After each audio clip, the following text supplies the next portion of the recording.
Aku diusir anak kandungku ke kos kumuh karena sakit keras.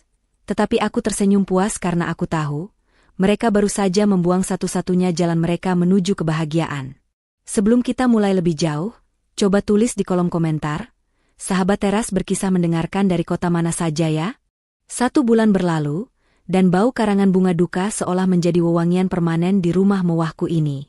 Dinding-dinding setinggi 3 meter itu, kini terasa seperti penjara mewah yang menjebakku dalam keheningan yang menyesakan. Rumah klasik di Jakarta Selatan ini bukan lagi sarang hangat tempat aku dan suamiku membangun tawa. Ini adalah museum dingin, tempat setiap benda menyimpan kenangan yang terlalu berat untuk kupandangi lama-lama. Aku menahan napas setiap kali melewati ruang kerja mendiang suamiku, berharap bisa menghirup kembali bau samar tembakau dan kopi yang ia tinggalkan. Pagi ini, aku duduk di kursi goyang kesayangan kami, memegang cangkir keramik yang sudah retak di bagian tepinya, kebiasaan aneh yang ia wariskan padaku. Sejak sebulan lalu, aku tidak benar-benar minum kopi. Aku hanya memeluk cangkir itu dan membiarkan panasnya menipu hatiku, memberi janji palsu bahwa masih ada sedikit kehangatan yang tersisa di dunia ini. Keheningan yang menyelimuti rumah ini bukan kosong, melainkan padat, tebal, dan berbobot seperti tirai bludru yang mematikan semua suara. Dulu, keheningan seperti ini hanya terjadi saat kami berdua sedang asyik membaca di sofa panjang itu.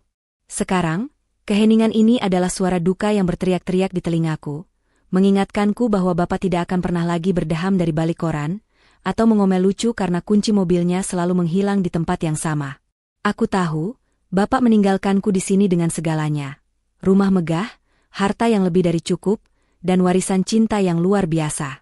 Sayangnya, ia juga meninggalkan panggung drama untuk babak baru yang dimainkan oleh anak kandungku sendiri. Sungguh ironis. Saat aku sedang berjuang menenggelamkan diri dalam duka yang sunyi, dunia luar memaksa masuk melalui suara deru mesin mobil mewah yang tak asing. Itu pasti Rian dan Sita. Anak tunggalku dan menantu yang pernah aku anggap seperti putriku sendiri. Sejak Bapak meninggal, mereka memang rajin berkunjung. Sangat rajin, malah. Terlalu rajin untuk bisa kupercayai sebagai bentuk kasih sayang murni seorang anak. Begitu pintu jati tebal itu terbuka, rumah yang tadinya dingin mendadak terasa dipenuhi oleh aroma parfum mahal yang terlalu menyengat dan tawa yang terlalu dipaksakan.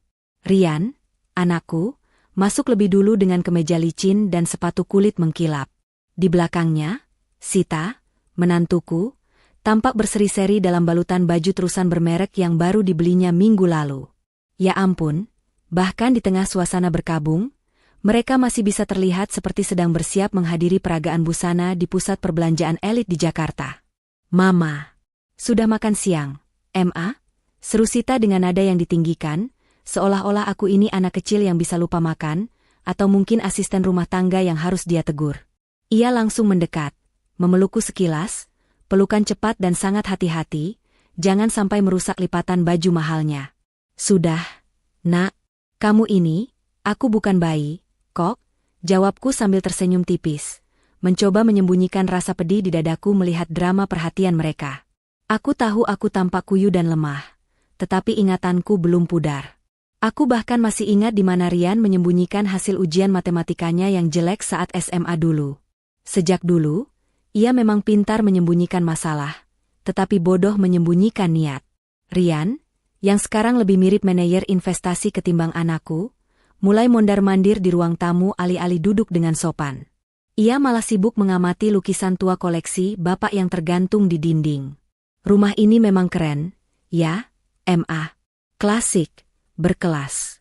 Padahal, kalau didesain ulang sedikit, bisa jadi unit minimalis yang harganya meroket. Apalagi letaknya di pusat Jakarta begini, katanya, sambil mengelap debu di bingkai lukisan dengan ujung jarinya. Tentu saja, ia tidak benar-benar peduli pada nilai seni lukisan itu. Ia hanya menghitung nilai jualnya dalam miliar. Aku hanya mengangguk, menyisakan tawa dingin di dalam hati.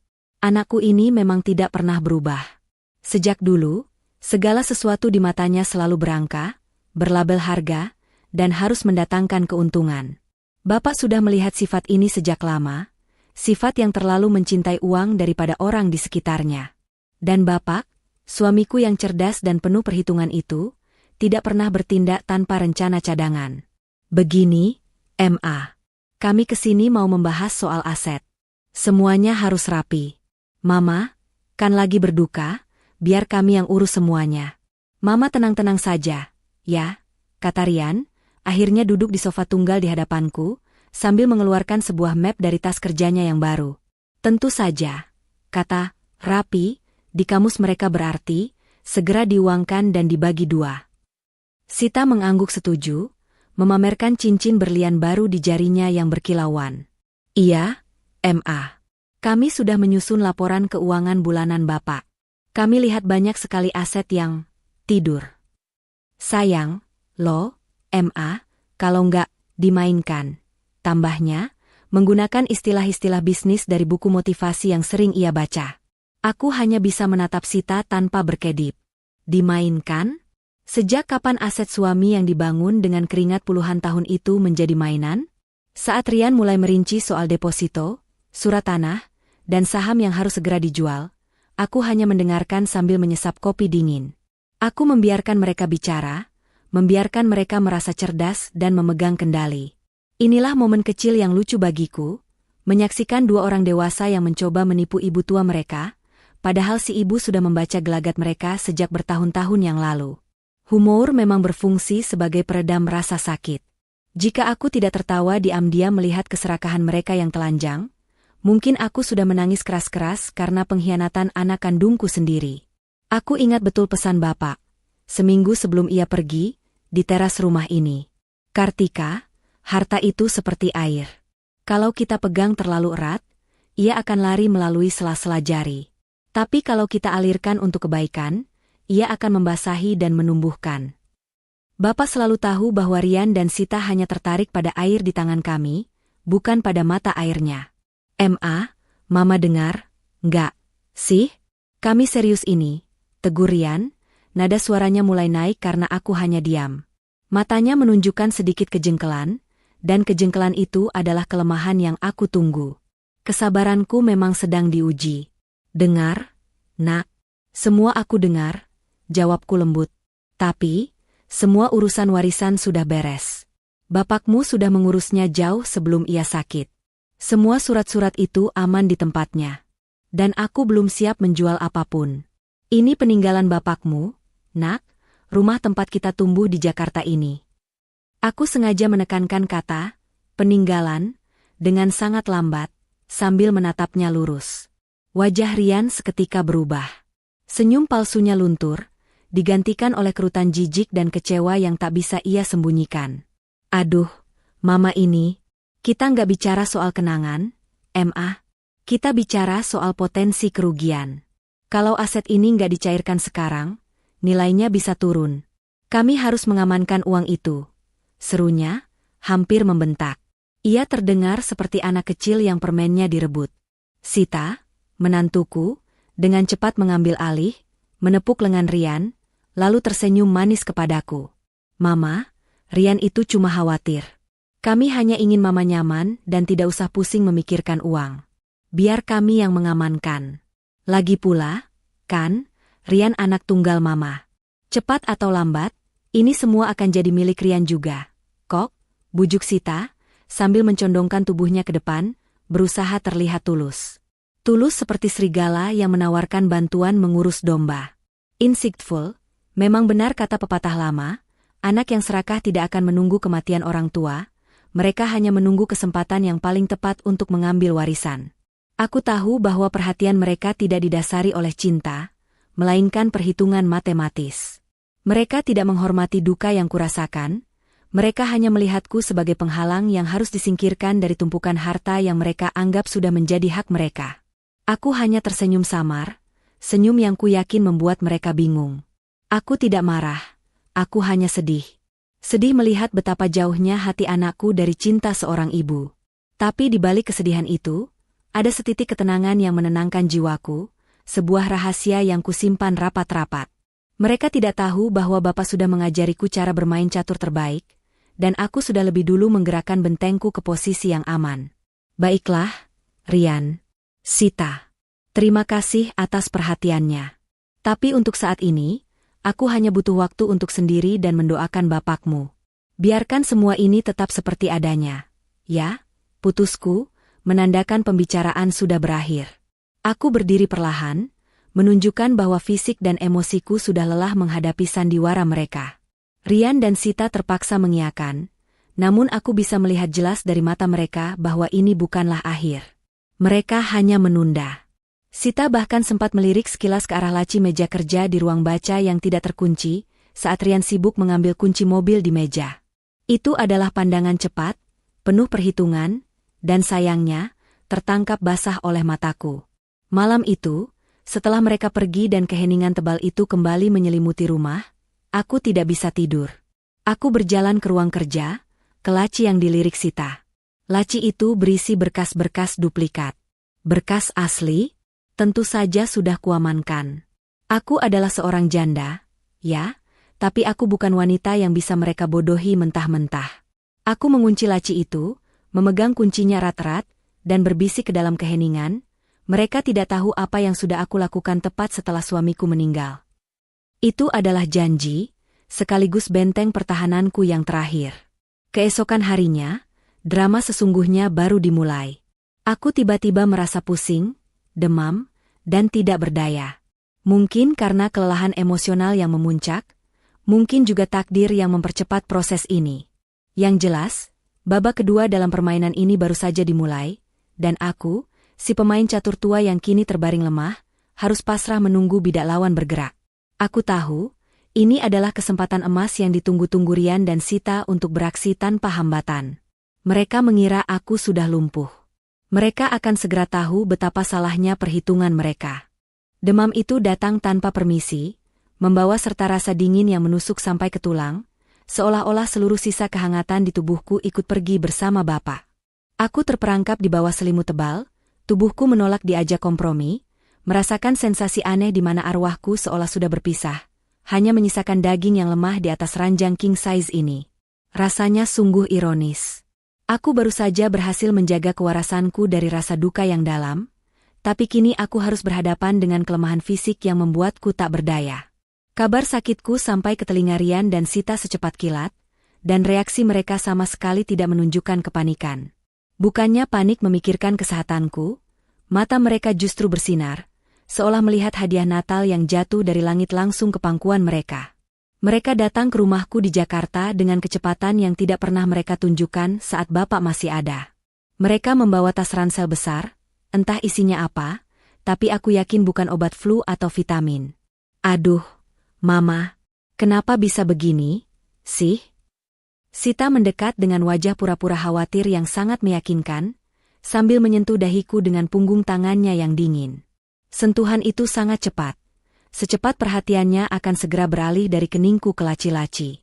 Ia membawakanku semangkuk bubur hambar buatan asisten rumah tangga, tetapi tatapannya lebih tertuju pada laci nakas yang terkunci di samping tempat tidur. Humor, aku tertawa pelan, tawa yang hanya bisa didengar di dalam kepalaku sendiri. Bubur itu bahkan tidak enak dan rasanya seperti lem kanji. Aku yakin Sita tidak tahu cara merebus air sampai matang, apalagi memasak bubur. Dan dia pikir aku tidak melihat matanya yang melirik laci itu setiap 5 detik sekali.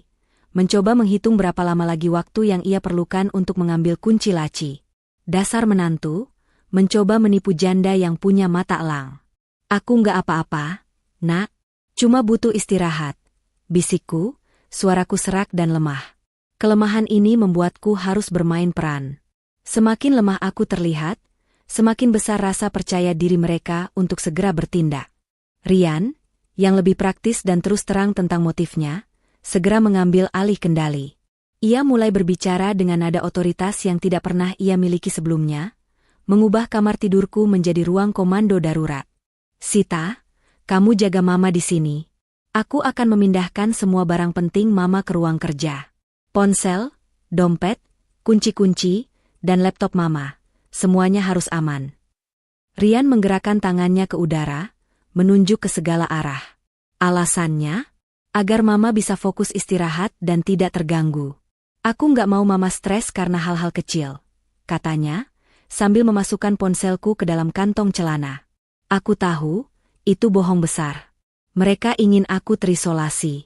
Mereka ingin menghilangkan semua alat komunikasi yang bisa menghubungkanku dengan dunia luar, dan yang paling penting, alat yang bisa menghubungkanku dengan notaris atau pengacara langganan Bapak. Mereka ingin memastikan tidak ada alarm yang berbunyi ketika mereka mulai membongkar seluruh rumah. Begitu mereka memindahkan semua barangku, aku mendengar langkah kaki mereka mondar-mandir di ruang kerjaku. Mereka berbicara dengan suara berbisik yang keras, yakin bahwa demam telah menulikan pendengaranku. Kamu cari kuncinya. Kunci laci itu pasti di tempat biasa Bapak menyimpannya. Bisik Rian, suaranya terdengar cemas. Aku sudah cari, Rian. Tidak ada di kotak perhiasan, tidak ada di dompet Mama. Apa jangan-jangan dia sudah memindahkan berkasnya? Sita menjawab dengan nada panik yang tertahan. Mendengar bisikan panik mereka, aku tersenyum di balik selimutku yang tebal. Insightful, kepanikan adalah musuh utama keserakahan. Semakin panik mereka, semakin ceroboh mereka bertindak, dan semakin mudah aku membaca setiap gerakan mereka. Malam itu, perburuan harta karun yang sesungguhnya dimulai. Aku mendengar suara gesekan kertas, bunyi laci yang dibuka paksa, meskipun Rian akan menyangkalnya nanti, dan bisikan tertahan yang penuh antisipasi. Aku tahu, mereka sedang mencari surat-surat rumah yang nilainya 2 miliar rupiah itu. Surat rumah klasik di Jakarta, yang selama ini menjadi simbol keberhasilan dan kehangatan keluargaku. Pikiranku saat itu sangat jernih, meskipun tubuhku menggigil. Aku tahu persis apa yang mereka cari. Tepat setelah Bapak meninggal, ketika semua orang sibuk dengan upacara duka, aku bergerak cepat. Bukan karena aku tidak berduka, tapi karena aku tahu permainan ini akan datang. Aku memindahkan semua aset penting, termasuk surat rumah asli, ke tempat yang hanya aku dan Bapak yang tahu. Lalu, aku meninggalkan umpan, sebuah map lusuh berisi duplikat surat rumah, yang terlihat sangat meyakinkan tetapi tidak memiliki kekuatan hukum sama sekali. Keesokan paginya, aku terbangun oleh suara pintu yang dibuka dengan tergesa-gesa. Rian masuk, wajahnya berseri-seri, seolah ia baru saja memenangkan undian berhadiah. Di tangannya, ia memegang map lusuh yang kutinggalkan sebagai jebakan. Mama, syukurlah. Semuanya sudah kami temukan. Sudah aman. Rian mendekatiku, suaranya dipenuhi kelegaan palsu. Ia tidak repot-repot menanyakan apakah demamku sudah turun. Sita berdiri di ambang pintu, menyunggingkan senyum kemenangan. Mereka berdua terlihat sangat lega dan sombong. Aku hanya mengangguk lemah, memejamkan mata. Baguslah, Nak. Mama tenang kalau kalian yang pegang. Kalian memang anak yang bisa diandalkan. Aku sengaja memuji mereka. Pujian itu seperti pupuk bagi keserakahan mereka. Insightful, tidak ada yang lebih mudah ditipu daripada orang yang hatinya sudah dipenuhi keserakahan. Mereka tidak peduli dengan keaslian berkas itu. Mereka hanya peduli dengan label, surat rumah, di sampulnya. Setelah penemuan itu, suasana di rumahku berubah drastis. Rian dan Sita tidak lagi rajin menjengukku di kamar. Sebaliknya, mereka sibuk menelepon seseorang di ruang tamu. Suara mereka tidak lagi berbisik. Mereka mulai berbicara keras tentang harga pasar, kesepakatan cepat, dan pembeli yang mendesak. Aku terbaring mendengarkan, mencatat setiap detail percakapan mereka. Aku mendengar Rian menyebut angka yang membuat jantungku berdebar, 2 miliar rupiah. Ya, mereka sedang menjual rumahku di Jakarta Selatan, dengan cepat. Sore itu, Sita masuk ke kamar sambil tersenyum lebar. Mama, sebentar lagi Mama akan pindah, ya? Kami sudah siapkan tempat baru yang lebih tenang, di pinggir kota. Mama nggak usah capek-capek lagi mengurus rumah sebesar ini. Kami sudah bereskan semuanya. Sambil tersenyum, ia menyodorkan sebuah amplop coklat tebal. Ini, MA. Uang pegangan Mama untuk sewa tempat baru. 1 juta rupiah. Jangan boros-boros, ya, MA. Aku menatap amplop itu, lalu menatap Sita. Hanya 1 juta rupiah. Untuk dijualnya rumah senilai 2 miliar. Perasaan terkejutku sudah lama lenyap, digantikan oleh rasa geli yang tebal. Aku tidak mengambil amplop itu. Aku hanya memejamkan mata, membiarkan dia menaruhnya di nakas. Aku sudah melihat drama ini akan datang. Biarkan saja mereka bertindak. Aku membiarkan mereka merasa superior, membiarkan mereka merayakan kemenangan mereka. Mereka tidak tahu bahwa uang 1 juta itu adalah harga yang sangat murah untuk tiket menuju babak terakhir. Pengungkapan rahasia besar Kartika. Aku hanya menunggu waktu. Aku hanya menunggu saat mereka menyeretku keluar dari rumah ini. Saat itulah, tawa bahagiaku yang sesungguhnya akan dimulai. Suara rumah itu mulai berubah, tidak lagi diisi oleh keheningan duka yang memilukan, melainkan oleh langkah kaki asing dan bisikan-bisikan bersemangat yang menyinggung kata, ukur, dan pajak. Aku bisa mendengar jelas dari kamar tidurku, bunyi pintu kamar mandi yang dibuka paksa dan tirai yang disingkap lebar-lebar oleh orang-orang asing yang menginspeksi setiap jengkal rumah kami di Jakarta ini. Mereka adalah para pembeli, datang dan pergi seperti rombongan burung pemangsa yang mencium bau remah-remah. Aku, si janda yang terbaring lemah, hanya bisa memejamkan mata, membiarkan pertunjukan keserakahan itu berlangsung di sekelilingku. Sejak Rian berhasil mendapatkan umpan surat rumah duplikat, perhatiannya padaku bukan lagi 0, melainkan minus. Ia seolah menghapus keberadaanku dari daftar properti rumah ini.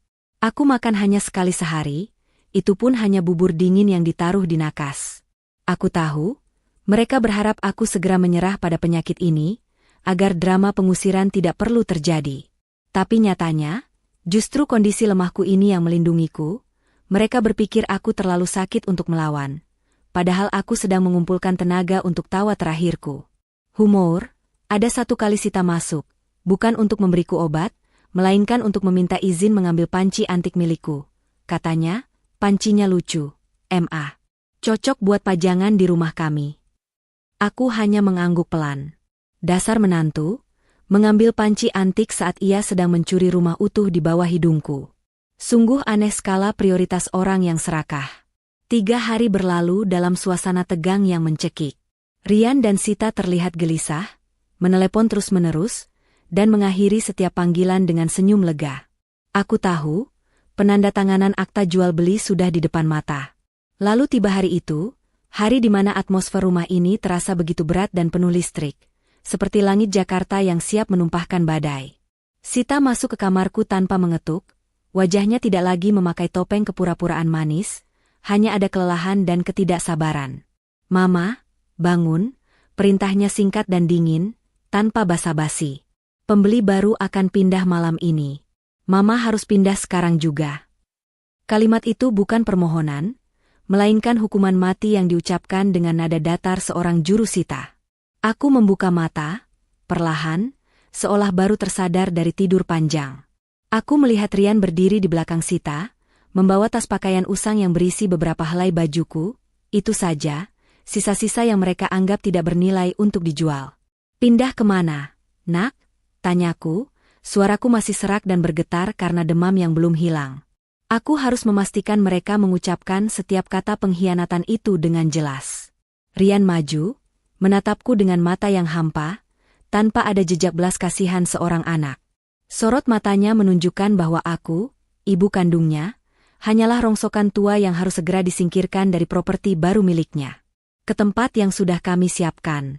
Kos-kosan di pinggir kota. Tenang, M.A., lingkungannya sederhana.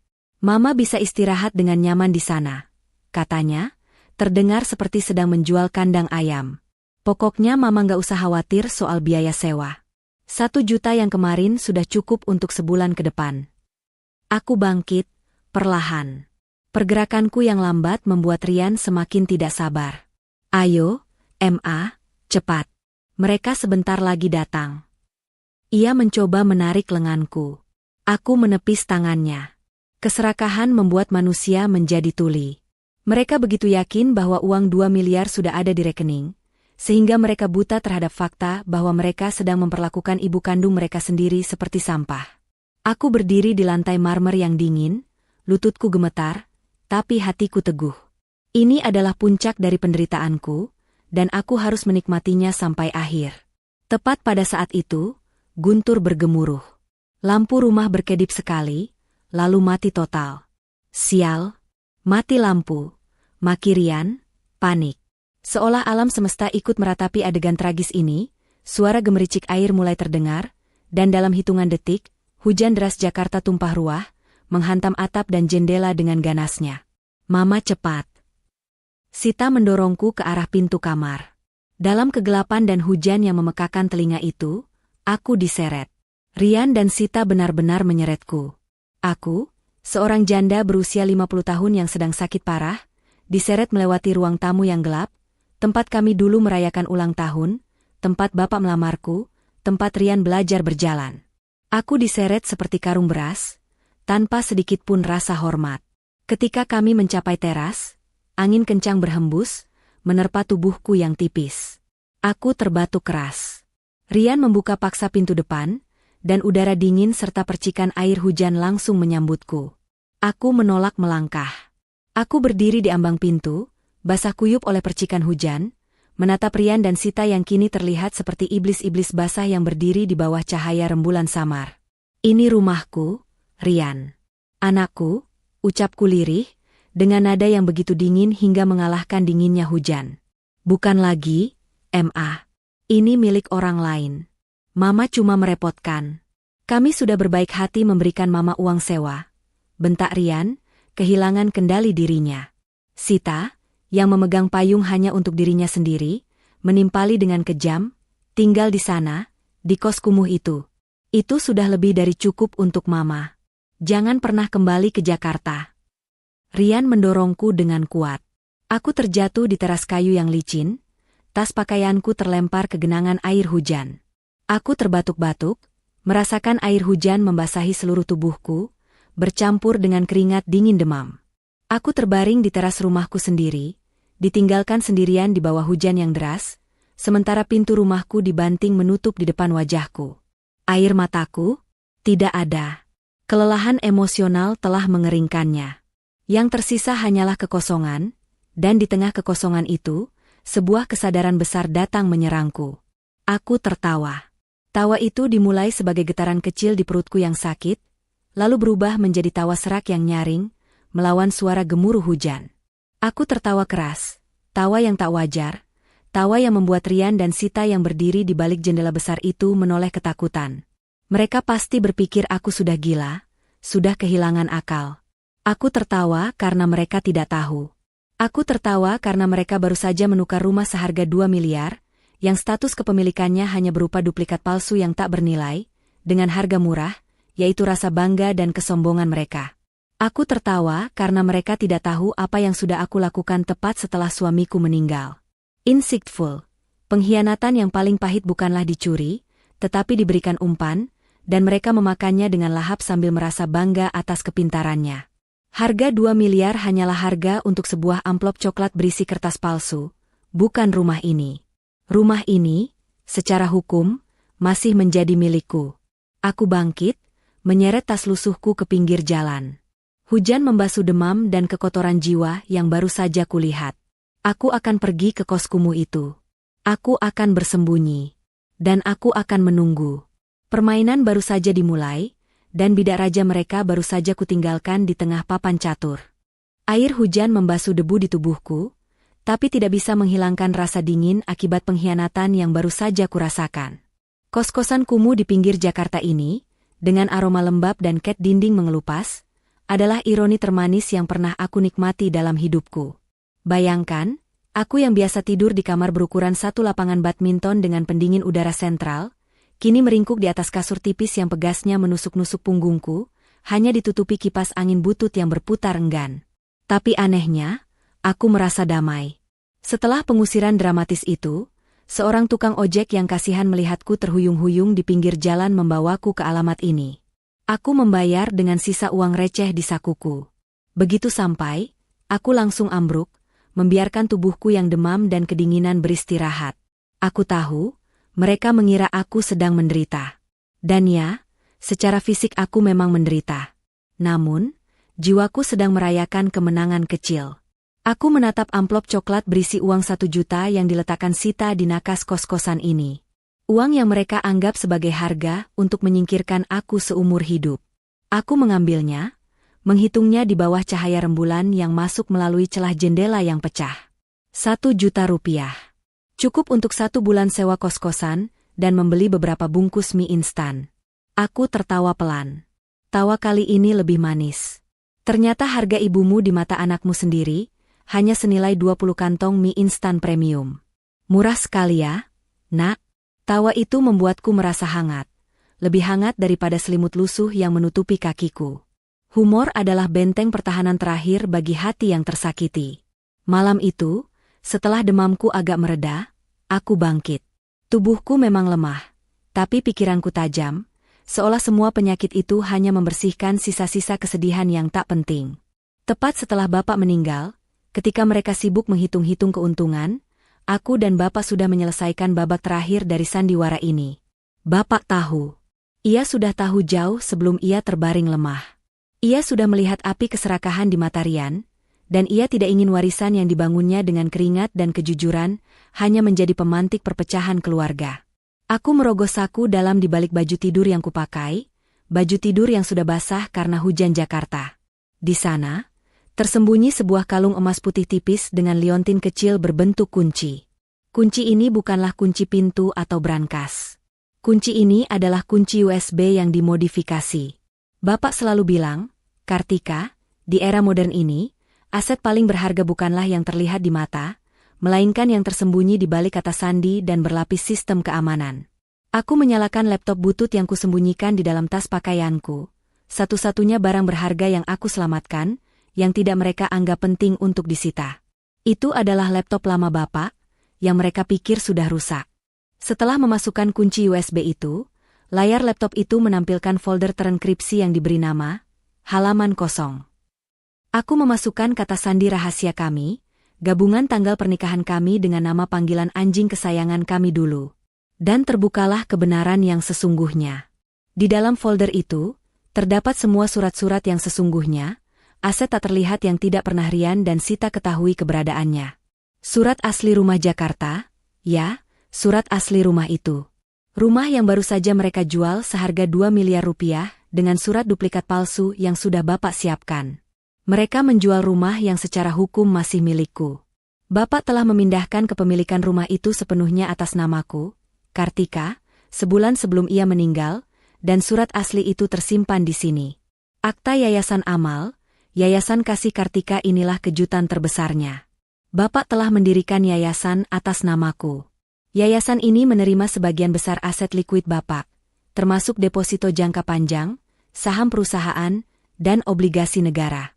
Jumlahnya, lebih dari 10 kali lipat dari harga rumah di Jakarta itu. Semua didonasikan atas nama yayasan, dengan aku sebagai Dewan Pengawas Tunggal seumur hidup. Rian dan Sita tidak bisa menyentuhnya sepeser pun. Surat kuasa khusus. Sebuah surat kuasa yang ditandatangani Bapak, memberiku wewenang penuh untuk menunjuk pengacara terbaiknya, Pak Herlambang. Begitu, situasi darurat terjadi, yang jelas merujuk pada pengkhianatan Rian dan Sita. Rian dan Sita, dalam keserakahan mereka yang berapi-api, hanya fokus pada pohon besar yang terlihat, rumah di Jakarta. Mereka lupa memeriksa akar dan buah tersembunyi yang ditanam Bapak di bawah tanah. Aku bersandar di dinding kos-kosan yang dingin, membaca surat-surat itu satu persatu. Rasa sakit karena pengusiran tadi mendadak terasa ringan, berubah menjadi euforia dingin. Ternyata, Bapak tidak hanya mewariskan harta. Bapak mewariskan keadilan. Aku mengambil ponsel jadulku yang kecil, yang tidak disita Rian karena ia menganggapnya tidak berharga, lalu mencari nomor telepon Pak Herlambang, pengacara kepercayaan Bapak. Jarum jam menunjukkan pukul 12 malam. Ini adalah saat yang tepat untuk menelepon, saat di mana orang-orang yang tidur nyenyak, karena merasa puas atas dosa mereka akan terkejut dengan kabar buruk. Aku menarik napas panjang. Halo, Pak Herlambang, ini Kartika. Suaraku terdengar jauh lebih kuat daripada yang kukira. Ya, saya. Situasi darurat sudah terjadi, Pak. Anak dan menantu saya sudah menjual rumah itu. Sekarang, saatnya kita mulai babak 2 dari rencana Bapak. Aku menutup telepon, wajahku tersenyum. Demamku sudah benar-benar hilang. Malam itu, di kamar kos kumuh seharga 1 juta rupiah, aku merancang kehancuran finansial anakku sendiri. Dan aku tidak merasa bersalah sedikit pun.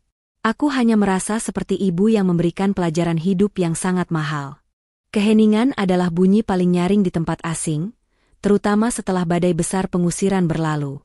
Setelah menelepon Pak Herlambang, Aku tidak melakukan apa-apa selain berbaring, menikmati sensasi aneh dari sebuah penantian yang sudah pasti akan berbuah manis.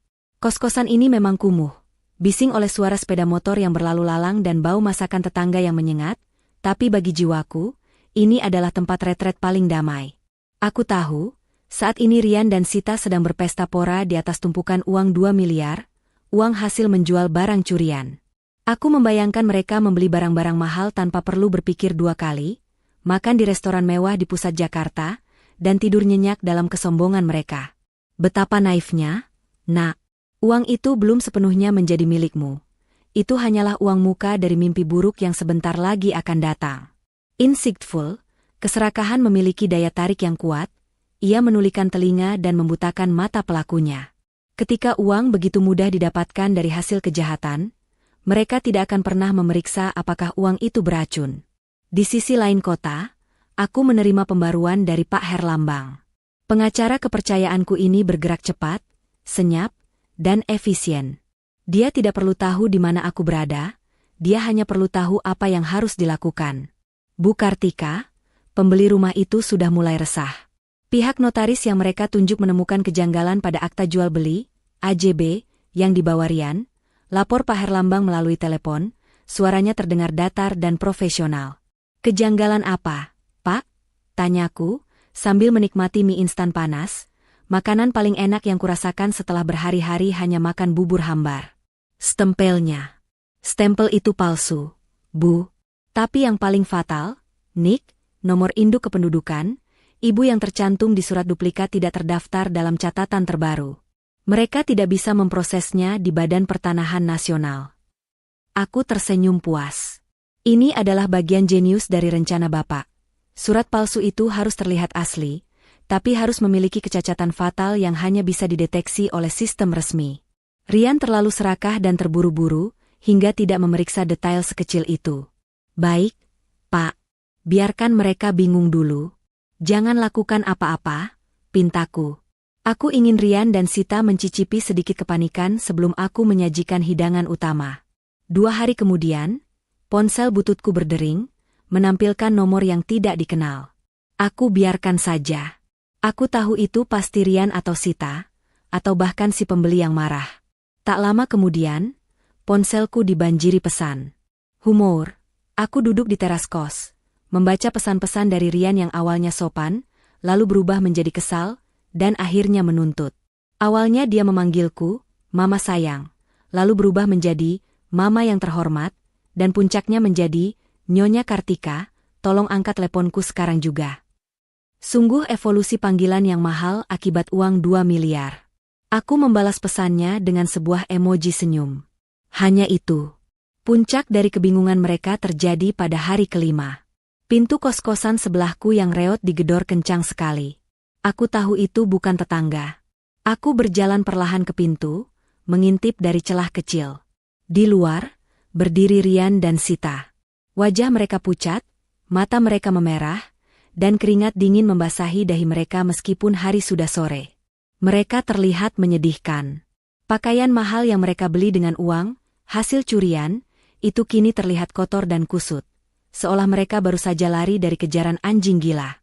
Mama, Mama, keluar, Ma. Kami harus bicara, teriak Rian, suaranya putus asa dan sedikit cemas. Kami sudah dikirimi surat panggilan dari pengadilan. Katanya kami menipu. Sita menangis histeris. Rumah itu, Ma. Pembelinya menuntut kami mengembalikan uangnya utuh. Aku tidak membuka pintu. Aku hanya berdiri di dalam, tersenyum. Aku mendengarkan pengakuan dosa mereka yang terlambat. Mereka baru menyadari bahwa surat yang mereka gunakan untuk menjual rumah adalah sampah tak berharga. Aku mengambil napas, menarik udara lembab dan bau masakan gosong di kos-kosan ini. Inilah saatnya. Aku membuka pintu hanya sedikit, cukup bagi mata mereka untuk melihat diriku yang berdiri tegak, tidak lagi sakit. Aku menatap mereka, bukan dengan kebencian, tapi dengan rasa kasihan yang dingin. Kalian sudah menjual rumahku, Rian. Kalian sudah mengusirku dari rumahku di Jakarta, ucapku tenang. Apa yang kalian harapkan, Nak? Bahwa ibu akan memberimu selamat atas keberhasilanmu menjadi penipu. Wajah Rian langsung berubah, dari panik menjadi marah dan ketakutan. Mama jangan gila. Mama harus tanda tangan surat-surat yang benar. Kalau tidak, kita semua akan kena masalah hukum. Kita? Aku mengangkat satu alisku. Aku tidak ada dalam masalah hukum. Kalian yang ada. Kalian yang menjual barang yang bukan milikmu. Kalian yang menggunakan surat palsu. Tepat saat itu, sebuah mobil sedan hitam mengkilat berhenti di depan gang kos-kosan. Keluar dari mobil itu, dengan setelan jas mahal dan tas kulit, adalah Pak Herlambang. Kartika. Pak Herlambang menyapaku formal, mengabaikan tatapan mata Rian dan Sita yang melebar ketakutan. Surat gugatan perdata sudah didaftarkan. Kita menuntut pembatalan penjualan rumah, dan menuntut ganti rugi atas kerugian mental dan pengusiran. Rian dan Sita hanya bisa berdiri kaku, basah oleh keringat dan air mata, menyaksikan pengacara termahal di Jakarta mendatangi aku, ibunya, di kos-kosan kumuh ini. Mereka melihatku, si janda lemah yang mereka usir, ternyata adalah orang yang memegang kartu as paling kuat. Aku tersenyum pada mereka, senyum yang sama yang kuberikan saat mereka membawakanku bubur basi. Selamat menikmati babak 2, nak. Ibu harap kalian punya sisa uang yang cukup untuk menyewa pengacara. Bisikku pelan, lalu menutup pintu kos itu dengan tenang. Permainan sudah dimulai. Membiarkan Rian dan Sita basah kuyup di luar pintu reot kos-kosan, dan menutupnya dengan senyum dingin, adalah salah satu kepuasan terbesar yang pernah aku rasakan. Kepuasan itu terasa mahal, dibayar dengan pengorbanan emosi yang tak ternilai dan penderitaan fisik beberapa hari, tetapi hasilnya sepadan. Melihat dua wajah putih karena panik dan ketakutan itu adalah obat terbaik untuk demamku. Mereka mengira aku sudah habis, tinggal menunggu ajal di pinggiran Jakarta. Mereka salah besar. Malam itu, gedoran pintu dan teriakan mereka berhenti. Mereka pergi. Mungkin mencari pengacara, atau mungkin, yang lebih mungkin, mereka pergi menghabiskan sisa uang hasil curian itu untuk menenangkan saraf. Insightful. Ketika seseorang sudah terjerumus dalam lubang keserakahan, kepanikan mereka selalu diatasi dengan belanja. Mereka tidak pernah menyelesaikan masalah, hanya menundanya dengan barang-barang mewah. Ironis, uang yang mereka gunakan untuk menenangkan diri itu kini menjadi tali yang akan mencekik mereka sendiri di pengadilan. Keesokan harinya, aku mendapat kabar dari Pak Herlambang. Ia mengurus penyitaan jaminan atas rumah lama kami di Jakarta. Rumah itu kini disegel oleh pengadilan, tidak bisa ditempati oleh pembeli baru, dan tidak bisa disingkirkan oleh Rian dan Sita. Penyitaan ini memastikan bahwa status kepemilikan ibu atas rumah itu diakui oleh pengadilan, setidaknya sampai ada putusan tetap, jelas Pak Herlambang, yang menemuiku di warung kopi sederhana di seberang kos-kosan. Aku tersenyum, menyesap kopi pahit. Mereka pasti marah sekali, Pak. Mereka sudah tidak punya rumah. Tapi uang mereka juga ditahan oleh pembeli yang marah. Lebih dari marah, Bu. Mereka sudah menunjuk pengacara. Sayangnya, pengacara yang mereka tunjuk adalah pengacara kelas 2, mungkin karena dana mereka sudah terkuras cepat. Balasnya. Oh, Rian anakku itu memang boros, Pak. Aku yakin uang 2 miliar itu sudah berubah menjadi jam tangan mahal dan tas bermerek untuk menantuku yang cerewet itu. Kataku, terkekeh pelan. Aku harus memuji selera Sita. Setidaknya dia tahu cara menghabiskan uang dengan cepat. Setelah urusan penyitaan rumah selesai, kami beralih ke poin utama, dana segar. Sekarang, kita aktifasi Yayasan Amal Kasih Kartika. Ucapku tegas. Ambil sebagian dana dari deposito Bapak untuk membiayai gugatan ini, dan untuk menyewa tempat tinggal yang lebih layak untukku. Pak Herlambang mengangguk. Dia menjelaskan, yayasan itu berfungsi sebagai perisai. Semua aset likuid utama Bapak, yang jumlahnya jauh melampaui harga rumah, sudah menjadi milik yayasan, dan aku adalah dewan pengawasnya. Artinya, uang itu tidak bisa diklaim sebagai warisan oleh Rian dan Sita. Ini adalah momen pengungkapan bom kedua bagi Rian dan Sita. Mereka mengira Bapak hanya mewariskan rumah. Mereka tidak tahu bahwa deposito dan saham perusahaan sudah lenyap, disalurkan untuk kepentingan amal, bukan untuk kemewahan mereka. Pak Herlambang mulai menjual sebagian obligasi atas nama yayasan. Dalam 2 hari, rekeningku, yang baru kubuka atas nama yayasan, langsung terisi dana segar yang besar, cukup untuk membiayai perang hukum selama bertahun-tahun dan memastikan aku hidup nyaman. Insightful, kekayaan sejati bukanlah tentang angka nol di rekening, melainkan tentang daya ungkit dan perlindungan hukum. Bapak mengajarkanku bahwa jika kamu ingin melindungi asetmu dari keserakahan, bungkuslah itu dengan niat baik yang legal. Aku segera mengucapkan selamat tinggal pada kos-kosan lembab dan bising itu. Aku pindah ke sebuah apartemen kecil berlayanan, Servicet Apartemen, yang tenang di area Jakarta Selatan, jauh dari jangkauan Rian dan Sita, namun dekat dengan kantor Pak Herlambang dan pengadilan. Aku tahu, sekarang aku punya markas baru, tempat aku bisa mengamati kehancuran mereka tanpa perlu mencium bau mie instan gosong. Beberapa hari kemudian, kabar itu datang. Rian dan Sita menghadiri sidang mediasi pertama dengan pengacara baru mereka, yang ternyata jauh lebih parah daripada yang aku bayangkan. Pengacara mereka itu gagal menunjukkan bukti kepemilikan yang sah. Lebih parah lagi, Rian mengajukan permohonan agar aset ayahnya yang lain dibuka untuk menutupi hutang pengembalian uang kepada pembeli rumah. Pak Herlambang tertawa saat menceritakan detailnya. Bu Kartika, Rian meminta pengadilan membuka rekening deposito almarhum. Tapi kami langsung menyajikan bukti akta yayasan. Seketika itu juga, wajah Rian pucat, jauh lebih pucat daripada saat saya menemuinya di kos ibu. Aku tersenyum melihat bayangan wajah Rian itu. Mereka akhirnya menyadari kebenaran mutlak. Uang 2 miliar yang mereka pegang dari hasil penjualan rumah itu harus dikembalikan utuh kepada pembeli, sementara seluruh harta ayah mereka yang seharusnya menjadi warisan telah menguap menjadi entitas hukum yayasan yang tak terjamah. Mereka kini miskin. Mereka bangkrut. Mereka tidak hanya kehilangan rumah, mereka kehilangan masa depan yang mereka impikan dari warisan itu. Aku menyandarkan diriku di sofa empuk apartemen baruku, menikmati pemandangan kota Jakarta yang berkilauan. Pak Herlambang, ucapku, katakan pada mereka, pelajaran pertama dari ayah mereka adalah, warisan sejati bukanlah uang, tapi kebijaksanaan. Dan mereka tidak mendapatkan keduanya. Babak selanjutnya akan menjadi konfrontasi langsung di pengadilan, di mana aku harus tampil di hadapan mereka sebagai saksi utama. Gedung pengadilan di Jakarta Selatan itu menjulang tinggi, megah dan dingin, dipenuhi aura ketegangan dan harapan. Aku berjalan melewati pintu besi dengan langkah tenang, diapit oleh Pak Herlambang dan asistennya, seperti seorang permaisuri yang datang untuk menuntut kembali mahkotanya. Aku tidak lagi mengenakan daster lusuh yang kukenakan saat diusir. Hari ini, aku memakai setelan batik sutra elegan, wajahku terpoles tipis, dan rambutku disanggul rapi. Aku harus terlihat sehat, waras, dan berkuasa.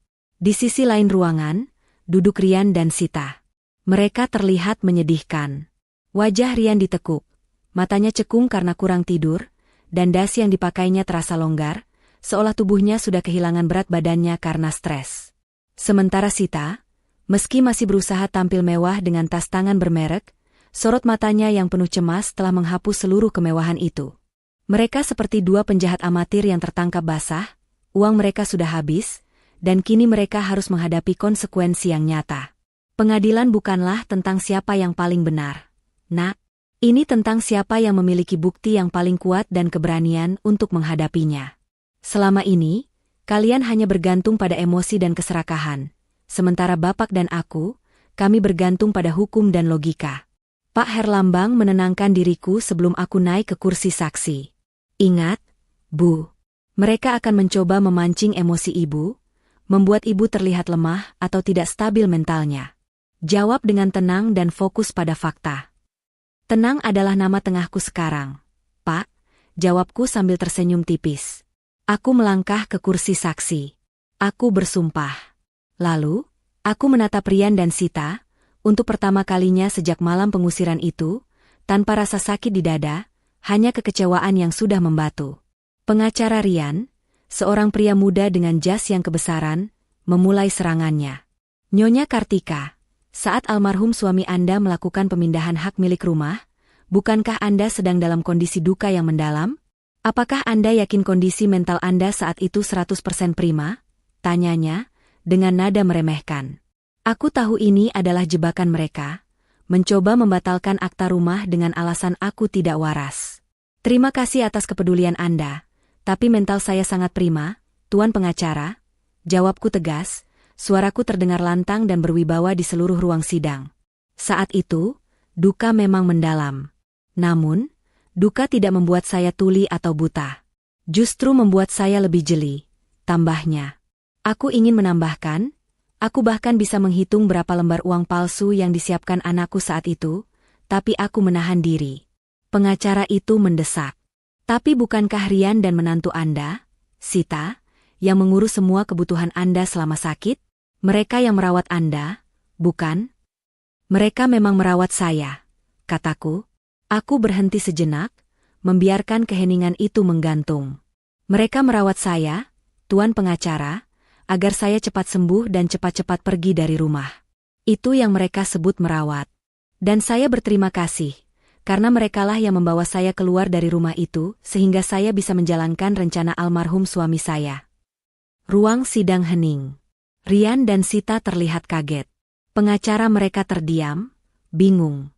Pak Herlambang kemudian bangkit. Ia menyajikan bukti pamungkas, rekaman video almarhum suami yang dibuat 2 hari sebelum beliau meninggal. Video itu diputar di ruang sidang. Di layar, bapakku terlihat lemah, tapi matanya memancarkan ketenangan. Kartika, jika kamu menonton ini, berarti Rian dan Sita sudah melakukan apa yang kita khawatirkan. Mereka hanya melihat rumah, mereka tidak melihat kasih sayang. Rumah ini, secara hukum, sudah milik Kartika sepenuhnya. Kami sudah tahu niat kalian, Nak. Maaf, ini bukan hukuman, ini pelajaran. Warisan ayah yang sebenarnya adalah yayasan amal yang kamu kelola. Hidup yang kami jalani bukan tentang uang, tapi tentang ketenangan hati. Setelah video itu berakhir, air mata menetes di wajah beberapa orang di ruangan itu, tapi bukan dari wajahku. Air mata itu berasal dari Rian, yang kini menundukkan kepalanya dalam-dalam, bukan karena duka, tapi karena malu yang amat sangat. Sita hanya menatapku dengan kebencian yang telanjang. Yang mulia hakim, Pak Herlambang berbicara.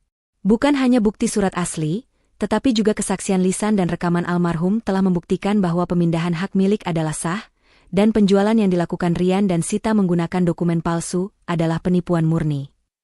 Aku tersenyum puas. Ternyata, drama keluarga lebih seru daripada sinetron yang biasa kutonton di televisi. Hakim memutuskan skors untuk musyawarah.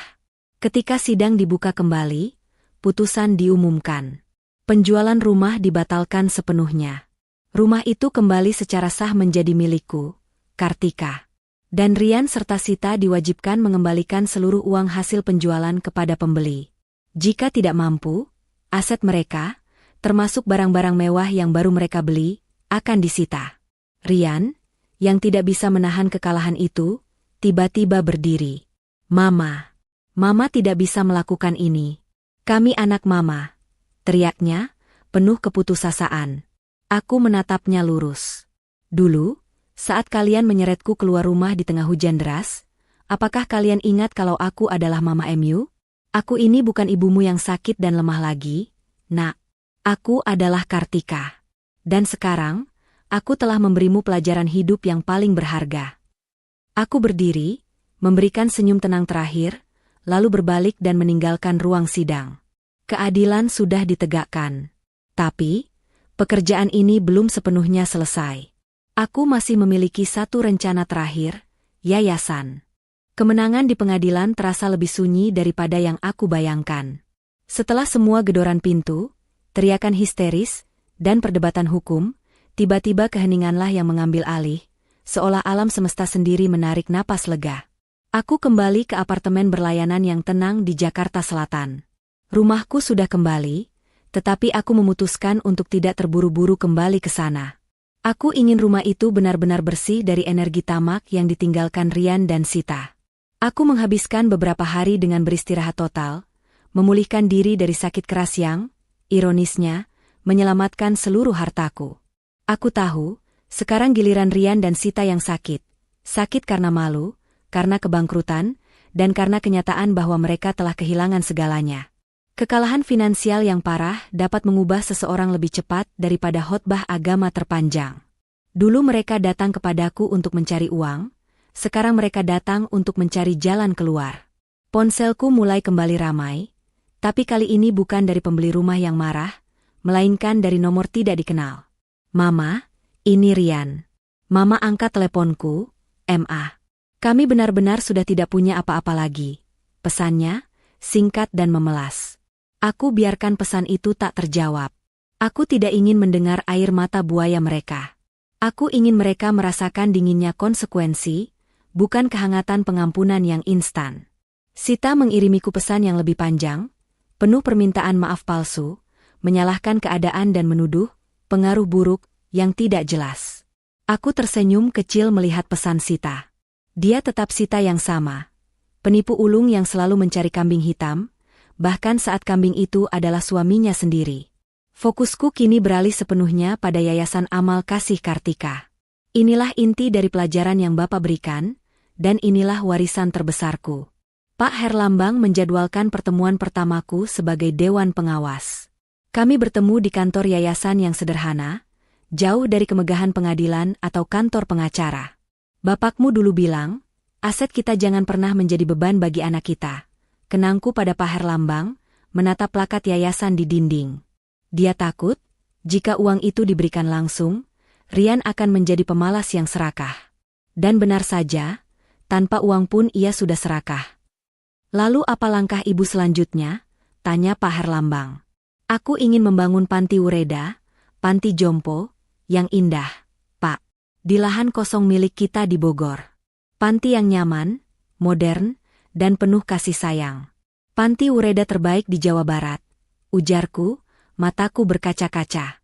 Saat aku terbaring sakit, aku sadar betapa rapuhnya orang tua, dan betapa berharganya kasih sayang sejati. Aku ingin tempat itu menjadi rumah bagi orang tua lain yang mungkin tidak seberuntung diriku. Pak Herlambang menyambut rencanaku dengan antusias. Kami mulai menyusun anggaran besar untuk pembangunan panti Ureda tersebut, yang secara efektif mengikat dana yayasan dalam proyek yang sangat besar. Rian dan Sita tidak akan bisa menyentuh uang ini selamanya. Inilah balasan sejati Kartika. Aku tidak akan memenjarakan mereka, tapi aku akan menggunakan uang yang mereka dambakan untuk menciptakan kebaikan, tepat di depan mata mereka. Setelah semua rencana yayasan tersusun rapi, tibalah saatnya untuk hadiah terakhir bagi Rian dan Sita. Aku meminta Pak Herlambang mengirimkan surat formal ke alamat mereka. Mereka kini terpaksa menyewa di kontrakan kecil, setelah apartemen sewaan mereka disita. Surat itu berisi tawaran pekerjaan. Ini tawaran yang adil, Bu? Tanya Pak Herlambang, sedikit ragu. Ini adalah ujian terakhir, Pak. Ujian ketulusan, jawabku. Surat itu menawarkan mereka berdua posisi sebagai staf umum di proyek pembangunan panti Ureda di Bogor. Rian sebagai staf administrasi gudang, Sita sebagai petugas kebersihan dan perawatan kebun. Gaji yang ditawarkan adalah UMR, dengan akomodasi sederhana di lokasi proyek. Aku tersenyum puas. Dulu mereka mengusirku ke koskumu hanya dengan 1 juta. Sekarang aku menawarkan mereka pekerjaan yang benar-benar kotor dan melelahkan, tapi dengan gaji yang halal. Aku menyertakan catatan tulisan tangan di akhir surat itu, hanya untuk Rian. Nak Rian, ayahmu dan aku bukan tidak meninggalkan warisan. Kami meninggalkan 2 hal. Kasih sayang yang kamu tolak, dan pekerjaan mulia yang kamu abaikan. Ambillah pekerjaan ini, Nak. Belajarlah bagaimana uang itu didapatkan dari keringat, bukan dari air mata ibumu.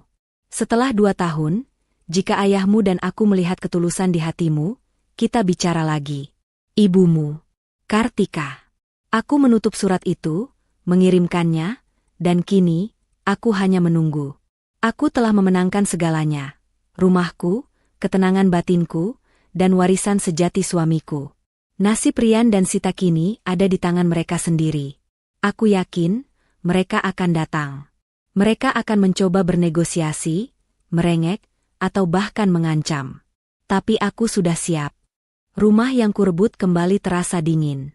Tapi rumah kontrakan di pinggir Jakarta yang Rian tempati pasti jauh lebih dingin, tanpa selimut kehangatan dari uang dan martabat palsu. Aku tahu mereka sedang dalam fase terpuruk yang paling dalam. Setelah vonis pengadilan dan penyitaan aset, mereka benar-benar tak punya apa-apa selain mobil tua yang tersisa dan beberapa perabotan yang berhasil diselamatkan. Ketika seseorang kehilangan semua yang ia miliki, yang tersisa hanyalah kepribadian aslinya. Dan kepribadian asli Rian dan Sita ternyata sangat rapuh. Aku mendapatkan kabar dari Pak Herlambang bahwa Sita sempat histeris di kantornya, menuntut penjelasan mengapa ayah bisa sebegitu kejam meninggalkan mereka tanpa warisan. Tentu saja, Pak Herlambang hanya menjawab dengan tenang, semua sudah ada aturannya. Bapakmu tahu persis apa yang dia lakukan. Beberapa hari setelah surat penawaran kerja dikirimkan, pesan Rian kembali masuk. Kali ini bukan lagi tuntutan, melainkan perdebatan internal. "MA, kami nggak sanggup, MA. Masa aku yang lulusan luar negeri harus jadi kuli gudang?" Sita nggak mau, MA. Dia bilang, harga dirinya hancur kalau jadi petugas kebersihan. Aku membaca pesan itu sambil menyesap teh kembang telangku yang wangi. Ah, harga diri. Barang mewah yang hanya bisa dipertahankan saat dompetmu tebal. Kalau dompetmu tipis, harga diri hanyalah tawarnya. Aku membalas pesan Rian dengan satu kalimat, rumah ini bernilai 2 miliar. Nak, kamu dan istrimu menukarnya dengan 1 juta dan kos kumuh. Sekarang, aku menukarnya dengan kesempatan. Ambil atau tinggalkan. Tidak ada tawaran lain. Hening. Sunyi sekali. Keheningan inilah yang paling kuat. Mereka tidak lagi punya jurus merengek atau mengancam, karena semua kartu truf sudah aku pegang. 2 hari berlalu. Rian dan Sita menghilang dari radarku, mungkin sedang berdebat sengit di kontrakan sempit mereka. Aku membayangkan Sita yang pasti menangis sambil memegang tas-tas mahalnya yang kini tak berguna, dan Rian yang frustrasi karena tidak bisa lagi mentraktir teman-temannya. Aku tahu Sitalah simpul utama kerumitan ini. Bagi Sita, hidup adalah panggung sandiwara, dan bekerja kasar di panti Ureda adalah aib terbesar dalam sejarah hidupnya. Ia lebih memilih kelaparan daripada dipandang sebelah mata oleh teman-teman sosialitanya yang fana. Tepat seminggu setelah surat itu terkirim, Rian muncul di gerbang yayasan di Bogor, sendirian. Penampilannya sudah jauh berbeda. Kemeja kusut, rambut acak-acakan, dan matanya penuh lingkaran hitam. Ia datang bukan untuk bertemu denganku, melainkan menemui kepala administrasi proyek. "Saya ambil, Pak. Saya ambil pekerjaan itu," kata Rian, suaranya parau, seperti orang yang baru saja berlari maraton jiwa. "Bagaimana dengan Nyonya Sita?" tanya kepala administrasi. Rian menarik napas panjang. "Sita." Jedanya terasa menyakitkan. Sita akan menyusul. Dia masih butuh waktu untuk mencerna. Tapi dia harus datang. Saya nggak punya pilihan lain. Saat mendengar laporan ini dari Pak Herlambang, aku tidak tertawa. Aku merasakan getaran sedih yang tulus. Itu adalah sedih seorang ibu yang harus membiarkan anaknya jatuh ke lumpur, agar ia tahu bagaimana rasanya merangkak naik lagi.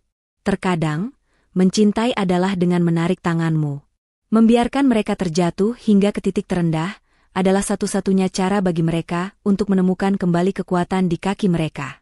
Sehari setelah Rian mulai bekerja sebagai staf gudang, pekerjaan yang mengharuskannya mengangkat karung semen dan mencatat inventaris dengan tangan kotor, Sita akhirnya tiba. Ia datang dengan mata bengkak, memakai pakaian seadanya yang tidak cocok, dan langsung menuju pos keamanan proyek. Ia tidak mencari Rian atau Pak Herlambang. Ia hanya mencari kunci kamarnya. Kepala keamanan menanyakan namanya, dan Sita menjawab dengan suara gemetar, "Sita? Saya petugas kebersihan dan perawatan kebun yang baru." Aku menerima foto dari Pak Herlambang. Sita, sedang berdiri di depan lahan proyek, memegang cangkul dan pandangan mata kosong. Di sebelahnya, Rian sedang menghapus keringat dengan punggung tangan. Mereka terlihat menyedihkan, tetapi di saat yang sama, mereka terlihat nyata. Mereka adalah manusia yang baru lahir dari kemewahan, dan kini harus belajar bernapas dengan udara sederhana. Aku menyandarkan kepalaku ke sandaran sofa. Semua yang kulakukan bukanlah untuk menghukum. Ini adalah pelajaran dari Bapak, suamiku, yang disampaikan melalui tanganku. Ini adalah kesempatan terakhir. Sekarang, permainan sudah selesai. Mereka sudah membayar harga dan menerima takdir. Kini, aku kembali duduk di kursi teras rumah lama kami di Jakarta Selatan. Teras yang sama tempat aku dulu menangis, teras yang sama tempat aku diusir di bawah guyuran hujan deras. Aroma melati di halaman terasa jauh lebih manis daripada sebelumnya, seolah ikut merayakan kemenangan ketenangan batinku. Aku telah kembali ke rumah ini setelah memastikan rumah itu benar-benar bersih dan tenang, baik secara fisik maupun spiritual. Aku membiarkan Rian dan Sita terus bekerja di Bogor. Mereka kini tinggal di asrama pekerja yayasan, menjalani hidup yang benar-benar baru. Kekayaan terbesar bukanlah pada jumlah nol di rekening bank, tapi pada berapa banyak orang yang bisa kita bantu saat kita berada di titik nol. Aku menghabiskan waktu dengan merapikan kembali ruang kerja almarhum suamiku.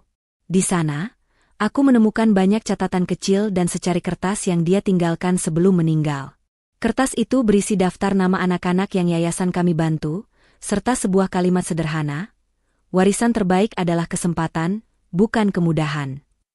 Aku mengerti. Kami tidak ingin anak kami jadi kaya tanpa jiwa. Kami ingin Rian tahu bagaimana rasanya mencari uang halal dari awal, tanpa nama besar ayahnya. Aku tersenyum simpul. Suamiku benar-benar jenius dalam mendidik. Bahkan dari kubur pun, dia masih berhasil membuat drama rumah tangga ini jadi sinetron realitas yang sangat mahal. Aku yakin Rian dan Sita sekarang pasti berpikir, "Ayah gila."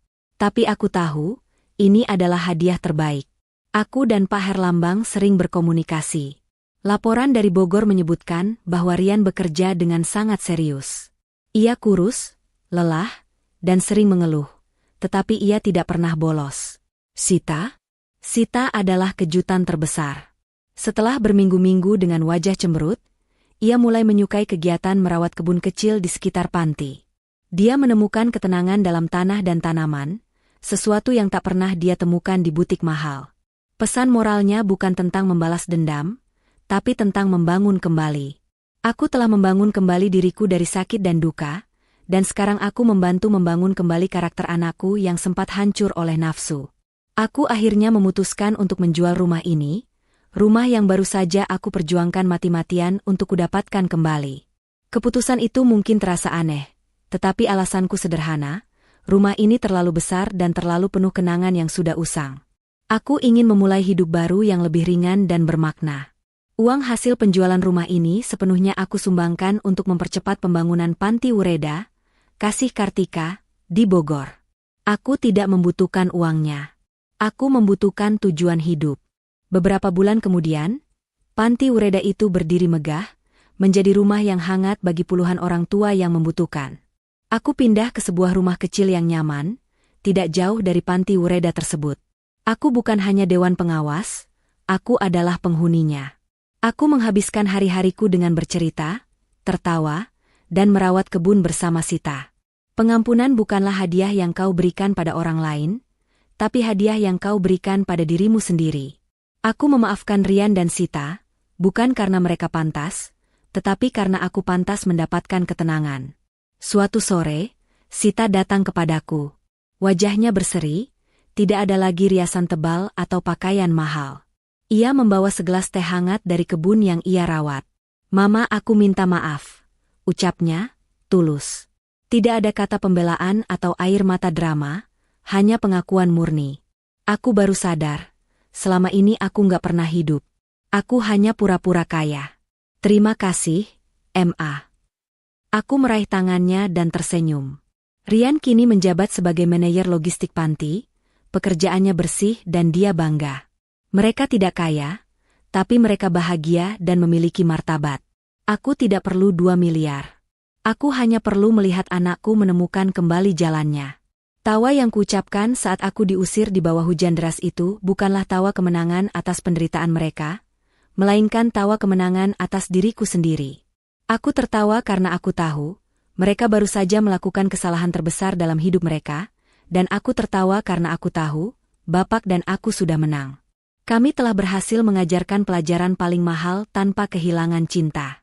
Dan begitulah, kisahku sebagai janda yang sakit dan diusir berakhir, bukan di kos kumuh, melainkan di rumah baru yang penuh kasih, dikelilingi oleh keluarga besar yang kupilih sendiri, dan anakku yang kembali menemukan jati dirinya.